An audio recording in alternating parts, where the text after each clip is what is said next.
Bom dia a todos, bom dia a todas. Bom dia para você que nos assiste pela Pop TV em Sobradinho e Porto Alegre. Sejam todos muito bem-vindos e bem-vindas a mais um ICL Mercado Investimentos.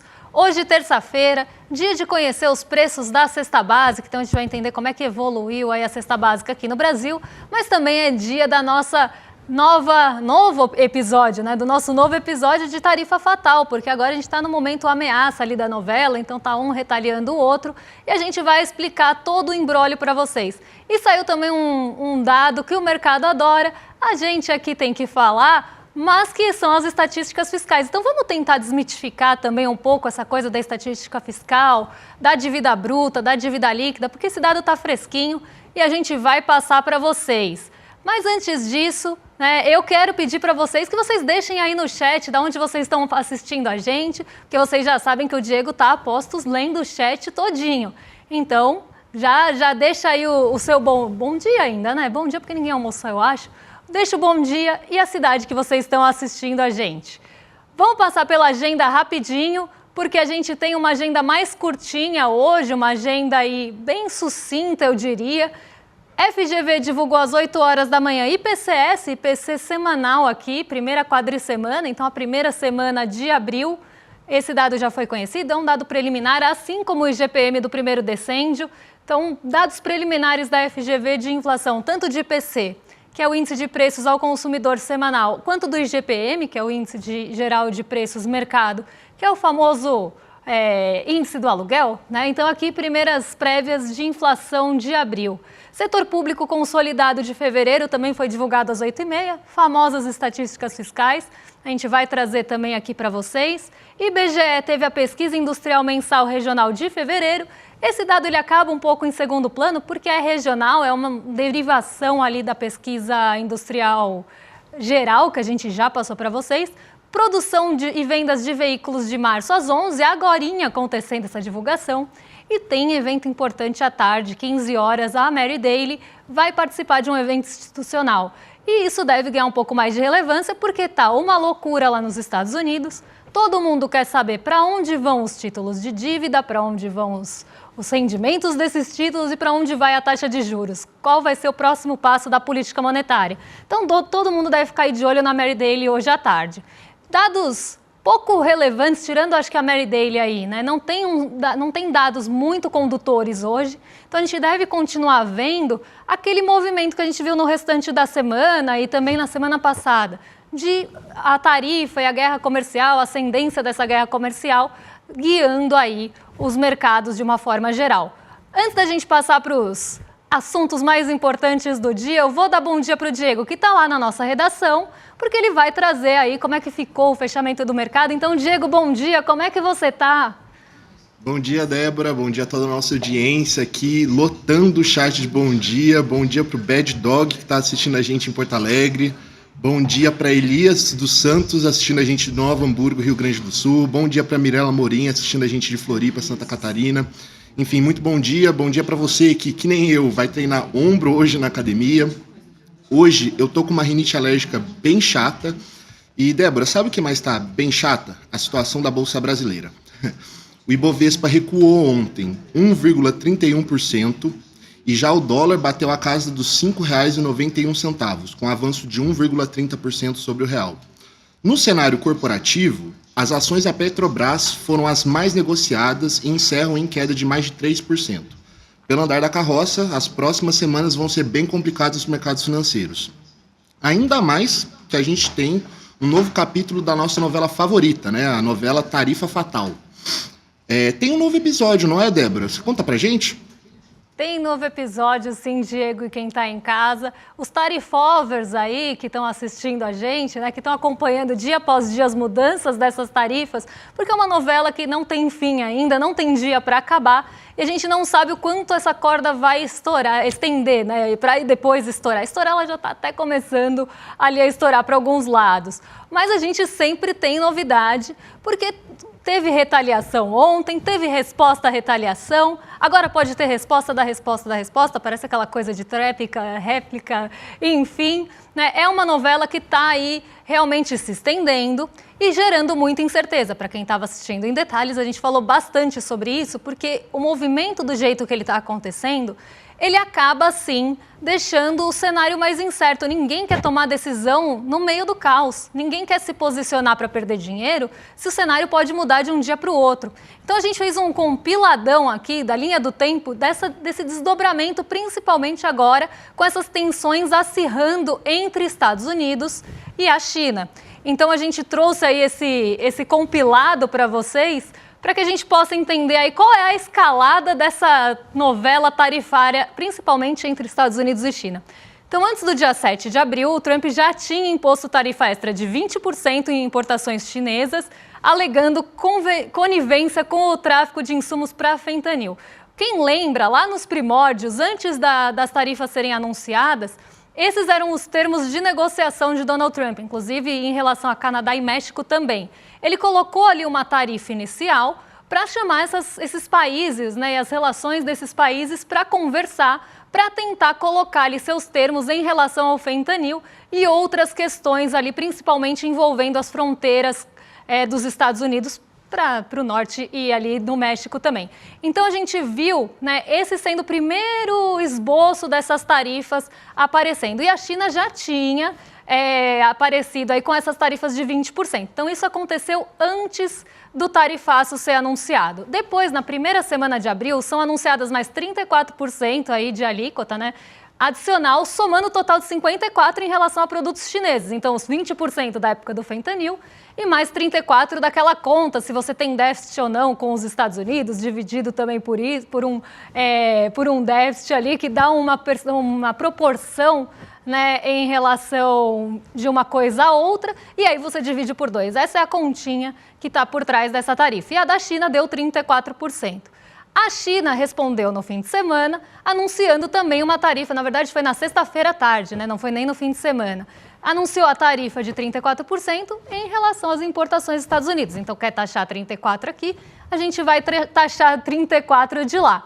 Mas não parou por aí, porque continua a novela acontecendo. Então, vamos passar aí para a nossa linha do tempo. No dia 7, primeiro dia útil das tarifas aí, os Estados Unidos divulgam que vão colocar mais 50% de tarifação na China se a China mantiver a retaliação dos 34% e que essa nova tarifa entraria em vigor no dia 9 de abril. A China, respondendo a isso, desistiu do acordo sobre o TikTok e desistiu justamente por causa dessas tarifas. Aí Donald Trump até falou, dos 75 dias para o TikTok continuar ali no ar e vocês encontrarem outro comprador não chinês para o TikTok. Só que a China já falou que vai suspender essa negociação por enquanto. E aí, se confirmada a ameaça dos produtos chineses, podem chegar até 104% a partir do dia 9 de abril, que é a data que entraria em vigor esses 50% a mais. Só que a China também não ficou quieta em relação a isso. Prometeu lutar até o fim, então a gente está vendo que está escalando essa guerra comercial. E esse é o grande temor dos investidores, é o grande temor da economia de uma forma geral. Que essa guerra comercial comece a escalar a tal ponto que vai começar a prejudicar todo mundo. Né? Não só a China e os Estados Unidos, mas os outros países também. Esse é o maior temor, que comece a causar inflação, que comece a causar recessão, que tenha uma recessão global, que tenha um cenário de estagflação nos Estados Unidos, que vai ser ruim também para todo mundo. Mas seguindo aqui, né, a reação da China de lutar até o fim, e Pequim pede diálogo com base em respeito mútuo. Inclusive, Pequim acabou falando ali que poderia estar sendo uma medida unilateral, criticou bastante esse posicionamento do Donald Trump, mas não foi só a China que reagiu, não. Porque os outros países também começaram a responder. A União Europeia, vamos colocar isso, pessoal de casa, acompanhar com a gente. A União Europeia, ela propôs uma tarifa 0 por 0, então a produtos industriais dos Estados Unidos, só que o Trump recusou. Ele falou, a tarifa 0 por 0, que seria uma tarifa mútua, uma tarifa ou 0 a 0 ali, né, entre os países, não quis. O Japão está tentando negociar também com Trump. Bangladesh pediu uma trégua de 3 meses e mais de 50 países procuraram Washington nessa primeira semana. Então a gente começa a ver aquele desenho, né, da geopolítica que eu acho que é mais ou menos o que o Donald Trump queria desde o início. Colocar tarifas altas, falar que não vai arredar pé para tentar trazer esses países para negociação com medidas desiguais. Então ele já está partindo de uma medida desigual, que é a tarifa que ele impôs. E aí o país que vem a negociar, e se ele aceitar os termos, com a União Europeia ele já não aceitou. Mas se ele aceitar os termos, talvez ele possa pensar em alguma coisa, mas talvez não. Ele quer impor essa coisa de cima para baixo, né? Essa negociação de cima para baixo. Eu sempre falo isso, antes das tarifas entrarem em vigor, já tinha toda essa carinha, né, de ter uma tarifa ali que realmente fosse uma imposição para buscar essa negociação com os Estados Unidos e ele impor os termos dele, que normalmente vão ser para beneficiar os Estados Unidos, além de todo o discurso ali de trazer a indústria de volta e tudo que a gente já explicou para vocês. Nas redes, ele falou para não serem fracos, serem fortes e pacientes e negou a inflação contradizendo economistas. Depois de falar que ele entendia mais de taxa de juros que o Fed, agora Donald Trump também entende mais de inflação que economista. Que curioso, né? Acredito que não entenda não, porque senão não estaria tomando essas medidas que está todo mundo falando que vão ser inflacionárias. E mais que isso, né? Donald Trump está desagradando setores importantes dos Estados Unidos. Então a gente também fez aqui um compiladão para vocês dos setores que já começaram a tentar ou pular fora do barco ou que já estão se mostrando desagradados de Wall Street a Main Street com o Donald Trump. Então vamos lá, né? Crise comercial aí, alerta de recessão nos Estados Unidos, porque esse é o medo mesmo. Então, versus a economia global, Trump detalha novo plano tarifário global, que é o que a gente já falou, críticas explodem de Wall Street a Main Street, então está sendo de cabo a rabo lá dos Estados Unidos, está todo mundo criticando o Trump, e tem um medo generalizado que essas tarifas podem levar à recessão global e nos Estados Unidos. Wall Street aí, Nova York em alerta máxima. O Bill Ackman, ele mostrou, né, colocou ali que era um erro, um inverno nuclear econômico autoinduzido, então induzido pelo próprio Donald Trump aí suas medidas. Pediram pausa de 90 dias de negociação. O Jamie Dimon, do JP Morgan, mostrou que a desaceleração é garantida e risco real de recessão. Inclusive, ontem, o risco de recessão medido ali pelos bancos nos Estados Unidos saiu de 35% para 45%. Goldman Sachs aí mostrando esse risco de recessão subindo para 45% e o JP Morgan para 60%. Até o JP Morgan está mais pessimismo em relação a essa recessão que pode vir do Donald Trump e das suas medidas econômicas. Mas não para por aí, porque tem mais setor desagradado, tem mais gente reclamando. Empresariado desiludido, esse não precisa nem falar, porque os CEOs das grandes empresas já estão vendo recessão no horizonte e isso é muito ruim, como eu sempre falo para vocês aqui. A expectativa de um cenário ruim é pior do que o próprio cenário ruim, porque se você tem expectativa que o cenário vai piorar, você começa a pôr pé no freio na sua produção, você começa a pôr o pé no freio nos seus investimentos do lado real. Então você não vai realmente colocar o dinheiro em risco em produção se você vê um cenário que a demanda vai ficar pior, se você vê um cenário inflacionário piorando, um cenário de renda também piorando. Então tudo isso são cenários que começam a ser desenhados com base na recessão, e ninguém vai querer colocar o dinheiro na produção se vê uma recessão no horizonte. Então a gente começa a ver o empresariado desiludido e ruas pegando fogo aí, foi até o que a gente falou agora há pouquinho, né? Protestos massivos em 50 estados, mais de 600 mil pessoas em 1.400 atos, especialistas alertando que o tarifaço pode precipitar um bear market e mercado desacreditando a Casa Branca, confiança em queda. E aí a gente tem um outro ponto. Confiança em queda. Não é só expectativa para frente que está ruim, mas está todo mundo com a confiança abalada. Inclusive, algumas pesquisas nos Estados Unidos já mostram isso do lado das pessoas, nem tanto dos mercados ou das bolsas nova-iorquinas, mas as pessoas achando que o cenário vai piorar, que vai ter ali inflação para frente, que a renda delas pode estar em risco. Então, tudo isso se desenha um cenário que pode levar para a recessão também. E aí a gente entende aquela coisa do cenário autoinduzido.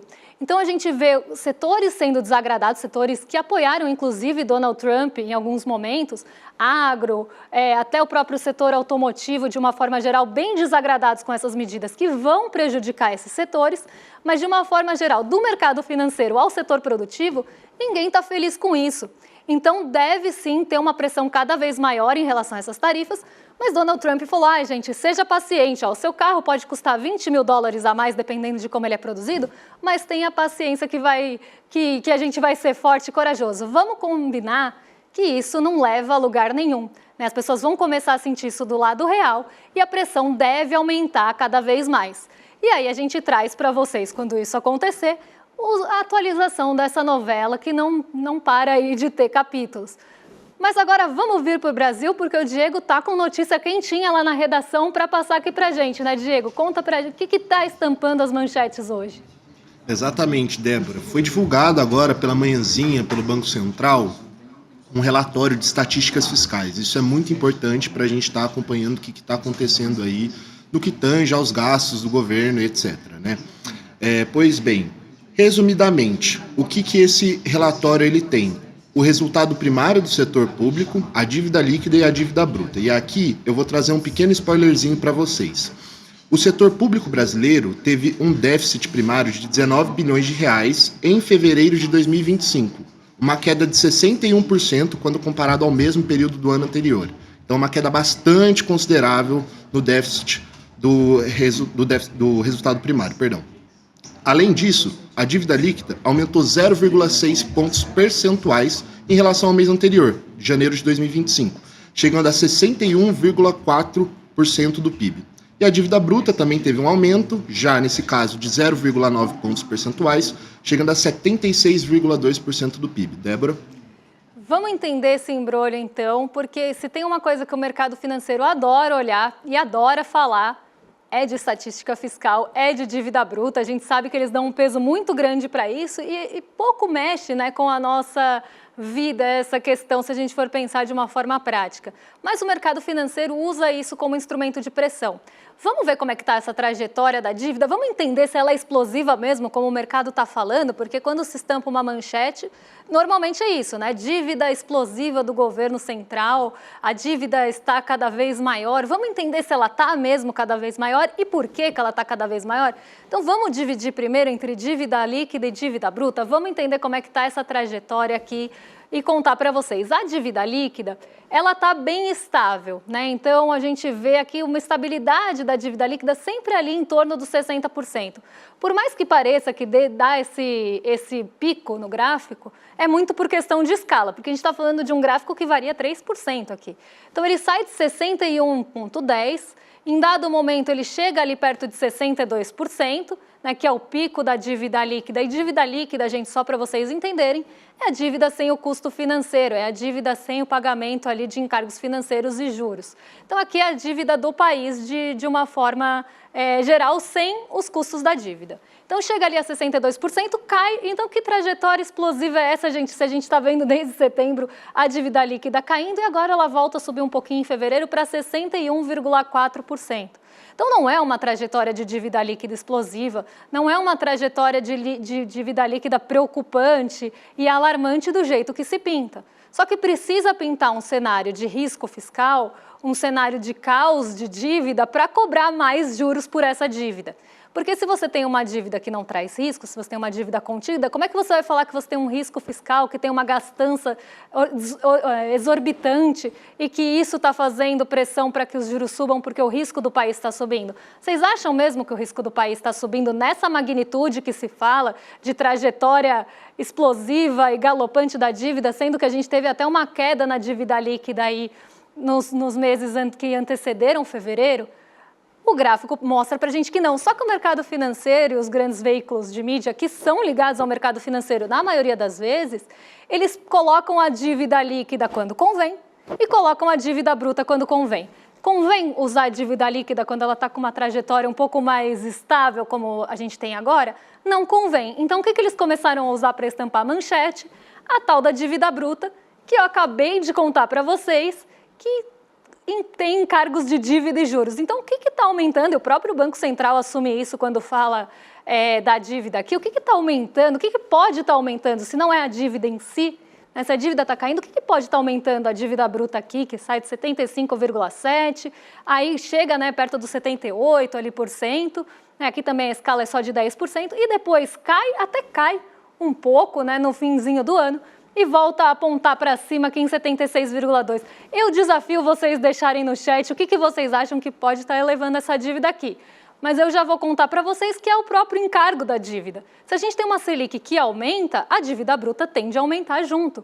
Porque é o custo da dívida que está aumentando. E o custo da dívida está aumentando a dívida bruta. Então faz sentido uma manchete estampar a capa de um jornal falando a dívida bruta está aumentando, o risco país está aumentando por conta disso, a dívida está ficando mais cara, mais impagável, então vamos aumentar juros para deixar essa dívida mais cara e mais impagável? Como a própria manchete está falando, então parece mesmo a porca correndo atrás do rabo, não faz sentido usar a dívida bruta para falar que tem que aumentar juros, e eu já vi isso acontecer algumas vezes. Mas o mercado ele usa a dívida bruta quando convém, usa a dívida líquida quando não convém nenhuma das duas, acha um outro indicador para falar de fiscal. Então a gente tem esse olhar, essa lupa muito grande para um fiscal e esse peso dado para o fiscal, porque o que o mercado quer, no final das contas, é que se tenha cortes de gastos da forma mais tradicional possível e que esse corte venha na desoneração de folha, não ali tentando trazer algum balanceamento de tributação, nada disso. O mercado quer que seja o corte de gasto tradicional no lombo do trabalhador. E melhor ainda se for um corte de gastos que sucateie algum setor, que ele consiga aproveitar ali com a tomada do setor privado, educação, saúde. Se sucatear, aqueles grandes conglomerados que massificam a educação, que massificam a saúde, também ganham um espaço. Porque vai ter essa alternativa privada aí num setor que está sucateado e aí você tem o ganho também do mercado financeiro em cima disso. Então o mercado financeiro ele não é bobo e nem inocente. E as manchetes elas servem a esse mercado. Então a gente sempre tem que olhar, ver essas notícias com um olhar muito crítico, principalmente quando a gente fala de fiscal aqui no Brasil, porque se tem um exagero grande quando se fala do fiscal no Brasil e normalmente esse exagero coloca aí trajetória explosiva da dívida. Aí todo mundo gosta de falar, nossa, você viu? Eu vejo nos meus vídeos direto lá nos comentários. Nossa, você viu a trajetória explosiva da dívida? Que trajetória explosiva é essa que a gente vê que está ali oscilando sempre em torno do mesmo eixo, praticamente? Então, é importante a gente desmitificar isso com vocês aqui ao vivo. Mas, Diego, conta para mim como é que estão as perguntas aí da audiência. Tenho certeza que já pipocaram várias e você já selecionou alguma. Então, pode trazer para a gente aqui que a gente responde, faz ao vivo, viu? Débora, então, na verdade, hoje a audiência está sem muitas dúvidas, mas com vários comentários cirúrgicos, precisos e de extrema importância. Mas, porém, contudo, tem uma dúvida aqui que eu achei extremamente pertinente, ainda mais tendo em vista o que a gente está discutindo, né? O Rodrigo, de Juiz de Fora, ele perguntou qual o impacto da dívida no orçamento brasileiro. Explica pra gente, Débora, por favor. Bom, vamos lá, né? O que está impactando? Eu acho que quando a gente fala de orçamento, principalmente, Diego, quem está em casa, tem uma grande confusão, né? Que a gente precisa quebrar desde já. Eu acho que essa confusão a gente precisa esclarecer na cabeça de todo mundo para não cair naquele erro de que se tem ali possibilidade de sair de um lugar e ir para outro. Então, primeiro de tudo, né, a gente tem que ver o orçamento que é de onde vem o dinheiro e para onde está indo o dinheiro. De uma forma muito simplificada, orçamento acaba sendo isso, né? Então, de onde ele sai e para onde ele vai. Mas tem duas formas principais da gente enxergar esse orçamento. E aí é que as pessoas começam a confundir, né? Tem o orçamento primário, que são basicamente as despesas para o governo se manter em pé, então as despesas correntes, né? Aí tem os gastos mesmo do dia a dia, tem os gastos que vão para as pastas também. Esse é o orçamento primário, é uma coisa. Orçamento total, que engloba os juros da dívida, é outro orçamento. Então, orçamento total, orçamento primário. Eles são separados por um motivo, inclusive, né, para não ter esse rearranjo entre eles. Então, orçamento primário, despesas de dia a dia mesmo, né, como se fosse uma fotografia do governo, só que sem considerar juros e encargo de dívida aqui. Tá? Então, ele mostra se o país consegue manter os gastos essenciais ali. Já o orçamento total, que é uma outra forma de você enxergar desse dinheiro de onde vem e para onde vai, além dessas despesas comuns que a gente tem, juros e encargo de dívida. E outra coisa que as pessoas têm também muita dúvida e acabam trazendo, né, isso para o dia a dia, é em relação a juros e encargo de dívida e amortização de dívida, porque dívida ela não se paga, dívida se rola. Então é como se você tivesse ali uma dívida, quando ela vem, se você emite outra dívida, que vai ser utilizada para pagar aquela dívida, mas os juros e encargos são pagos. Então, o que se paga é juros e encargos. E o que se rola é a dívida geral, tá? Então, você rola esses títulos quando eles chegam no vencimento. Eu faço uma analogia bem grosseira aqui, mas é só para vocês entenderem. É como se você pagasse uma fatura com a outra. Você paga, chegou ao vencimento de uma fatura, você passa no próximo cartão. Quando aquela fatura do cartão chegar, você passa no próximo cartão. Até enquanto você tiver limite, você vai fazendo isso. Então você vai pagando um cartão com o outro e rolando essa dívida para frente. É isso que os países fazem. Os países não zeram a dívida, os países não pagam a dívida. O que paga é juros e encargo. E os juros e encargos estão em um orçamento separado ali, até para trazer uma visão mais ampla, né? O que é gasto corrente, o que é gasto ali para o governo se manter em pé, e o que tem de juros e dívidas dos empréstimos tomados por esse governo. Então, aqui eu acho que é importante a gente entender essa diferença para entender esse impacto dos juros no orçamento. Claro que se a gente tem aumento de juros, o endividamento bruto vai aumentar em relação ao PIB, né, vai consumir mais do nosso PIB para pagar aquela dívida, porque você tem que pagar juros e encargos maiores. Mas a gente precisa entender, sim, essa distinção. E olha, eu vou dar uma bronca em vocês, viu? Vou dar uma bronca, não só porque tem pouca pergunta hoje no chat, mas vou dar uma bronca em vocês porque vocês não estão usando o link do Mercado de Investimentos para shame vocês, tá? Aí fazendo o corredor da vergonha da Cersei, porque vocês falam, porque no Brasil tem que valorizar o professor, né? Tem que ter a valorização do professor. Eu sou professora do Investidor Mestre, tem toda uma equipe que trabalha com a gente. Eu estou lá toda terça-feira conversando 1h20 com os alunos ali para esclarecer dúvidas. Esse tipo de bate-papo que a gente está tendo aqui com vocês da audiência, quem é do Investidor Mestre tem 1h20 para bater papo ali comigo sobre vários assuntos, mercado, investimentos, para falar também do Brasilzão. E eu quero dar uma bronca para vocês, porque todo mundo fala em valorizar o professor, mas as pessoas no final querem ganhar brinde. Então, se inscreve aqui em iclmercado.com.br, ajude aí o nosso programa a alavancar também as nossas inscrições, valorizar uma professora aqui, uma professora que está todo dia no corre aí no Investidor Mestre, de manhã, à tarde e à noite. E aqui, né, entrando no nosso link, eu sempre aponto para o lugar errado. Mas entra aqui embaixo no nosso link ou no QR Code, o que for mais fácil para vocês. E não deixem de ficar de fora dessa aula, porque nesse cenário nebuloso que a gente está enfrentando, nada melhor que uma aula para esclarecer tudo isso. Então, não dá para ficar de fora. Diego, será que dá para a gente falar rapidinho aí do nosso último assunto, da cesta básica? Porque parece que não é só você que está sofrendo com a mudança climática, não, né? Tem mais gente sofrendo por aí. Débora, pior que não, hein? É a nossa saúde e o nosso prato que estão sendo impactados pelas mudanças climáticas. Tanto é que o preço da cesta básica encareceu consideravelmente, hein? De acordo com o Diese, o preço da cesta básica aumentou em 14 das 17 capitais pesquisadas. Os maiores aumentos aconteceram em Curitiba, Florianópolis e Porto Alegre.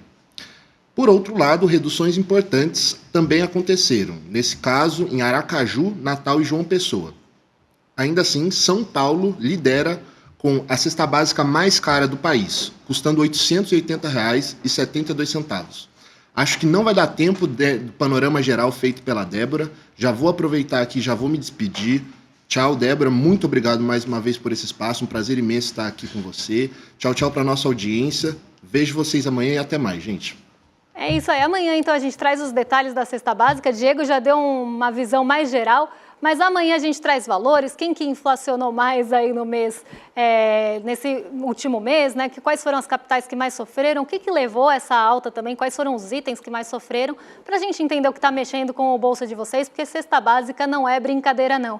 E agora eu vou entregar para os nossos vizinhos de cima, para o Rolê ICL. Rolê ICL que se cuide, viu? Porque eu fiz aqui todo o apelo da professora, mas quem sabe eu não penso em algum brinde também para a nossa audiência se inscrever aqui no nosso iclmercado.com.br. Então, eu entrego agora para os nossos vizinhos de cima, o William De Luca e o Guga Noblar. Quem sabe a gente não entra nessa rinha de programas junto com o Rolê ICL. Um beijão e até amanhã, pessoal. Você sabe qual foi uma das notícias que mais chocou todo mundo que eu conheço dos últimos meses? Aquela que dizia que 95% das previsões dos analistas de mercado em relação à economia foram erradas. Para mim isso não é novidade nenhuma, né? Passei mais de 20 anos no mercado financeiro e eu sei que a maior parte das indicações, das previsões, são feitas para fazer com que as pessoas comprem determinados produtos ou invistam em determinadas coisas que são lucrativas para os bancos. Os bancos estão muito preocupados em acertar, não. Mas a gente aqui está preocupado com isso. Nos últimos anos, a gente acertou mais do que todo mundo nas previsões que a gente fez. E para isso, a gente precisa de ciência e de independência. E o que quer dizer essa independência? Quer dizer que a nossa maior preocupação é que você aprenda e não que a gente ganhe dinheiro com o que você vai fazer de investimento. Eu preparei uma aula absolutamente democrática e revolucionária. Em menos de uma hora, eu vou ensinar a você todo o básico do mundo dos investimentos e das finanças. Pode chamar todo mundo de casa para assistir, que todo mundo vai poder aproveitar essa aula. Vai acontecer no dia 15 de abril, uma terça-feira, às 8 horas da noite. Assiste a aula comigo, se divirta com a aula e nunca mais caia nessas armadilhas dos bancos e das corretoras.